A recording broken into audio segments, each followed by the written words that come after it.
This dredging site was turned into a private island paradise. MSC Cruises has spent about $500 million to turn an industrial wasteland into an exclusive destination for its passengers, all in about 4 years. Nearly 13 million tourists went on Caribbean cruises in 2023, but there are only so many ports they can visit. Established ports like Nassau have seen an influx of visitors in the past few years. And because people don't want to deal with crowds like this, new destinations like Ocean Cay in the Bahamas have become increasingly important. But creating a private island for up to 5,000 guests per day poses some big challenges. Here's how MSC has turned an environmental wreck into a destination. Most private islands run by cruise lines are in the Caribbean. It's the world's most popular region for cruises, and cruise lines see significant room for expansion, since there are thousands of undeveloped islands that could potentially be turned into new travel destinations. The Bahamas has a particular appeal because of the people here and the beautiful oceans that surround us. This is ideal holiday making.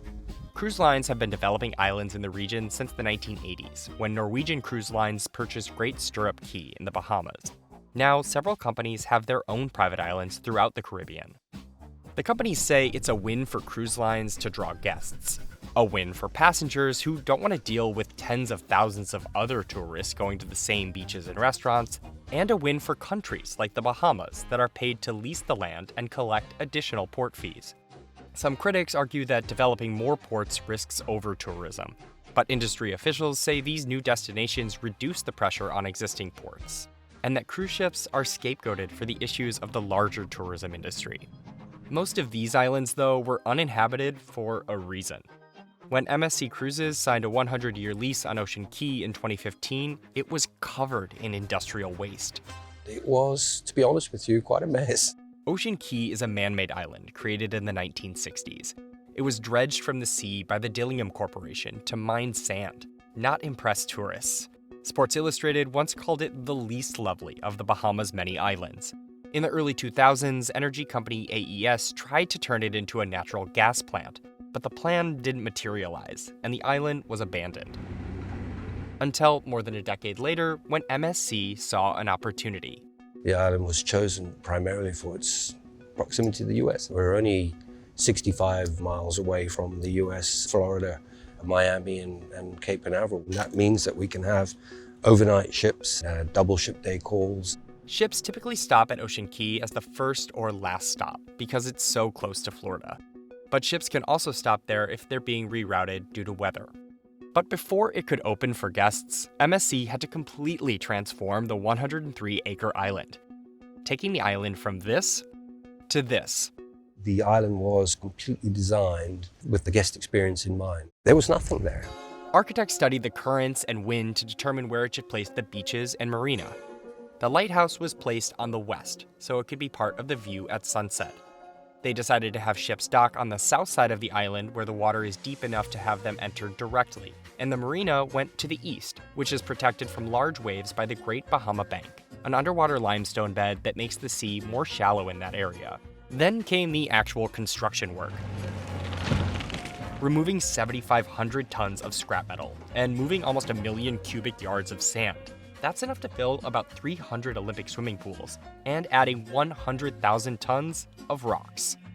The company created a pier to support its largest ships, 2 miles of beaches, and 2 interior lagoons to create shallow swimming spaces for guests.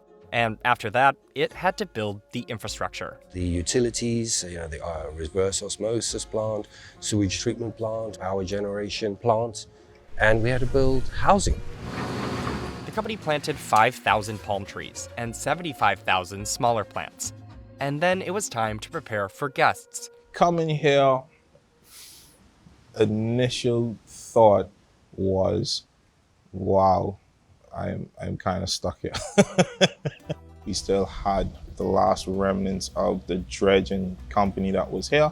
They were just moving the last bit of equipment. We had to come in, do a bunch of training. Then we had to unpack the island. About 200 people live full-time on Ocean Cay, most of them from the Bahamas. They do everything from administrative and technical work to landscaping to making sure guests stay safe. The island needs to handle thousands of guests per day, with enough food, drinks, and other amenities to keep it feeling like a resort. It's quite a vast operation working in the background, and I often get guests arriving and they come into the office there where I am with my team and they say, "Do you really live here?" And people are surprised that everything that you see here has been developed by us and needs to be maintained and nourished. Running the island requires round-the-clock work, with staff doing 10-week shifts between breaks. They also have to deal with the weather, like in 2019, when Hurricane Dorian hit the Bahamas as a Category 5 storm. While the storm didn't cause any major damage to Ocean Cay, it shut down work on the project and forced MSC to delay Ocean Cay's opening. We have strong winds, we're very remote, and we have a lot of salt erosion, heavy rains. As it evolves over the years and through the seasons, we have quite a bit of repair work to do. Our team is sweeping all the beaches on the island, resetting the island. I'm one of the longest standing team members on the island right now, and my hands actually assisted in every single part of this island. When it came to unpacking, when it came to development, when it came to the COVID shutdown, and we had to maintain the island. About 40 team members maintained the entire island for about a year and a half. After the height of the pandemic, cruise traffic to the Caribbean hit an all-time high in 2023. MSC operates Ocean Cay as a restoration project, which also helps distinguish it from its competitors' private islands that are more like theme parks. So it's put significant resources into rehabilitating the island and its waters, and trying to bring wildlife to its shores. But there are plans to expand the project. MSC recently enlarged Ocean Cay's navigation channel to prepare for its latest ship, the World America. And it's using material and sand from that process to extend an adjacent island. The company hasn't shared a timeline for the new island and said in a statement that it's still considering how to use it. We're going to have premium experiences on that island for our guests. So we're busy with concept development at the moment, but nothing to share as yet. The cruise industry is also going through a huge growth period, and long may it last.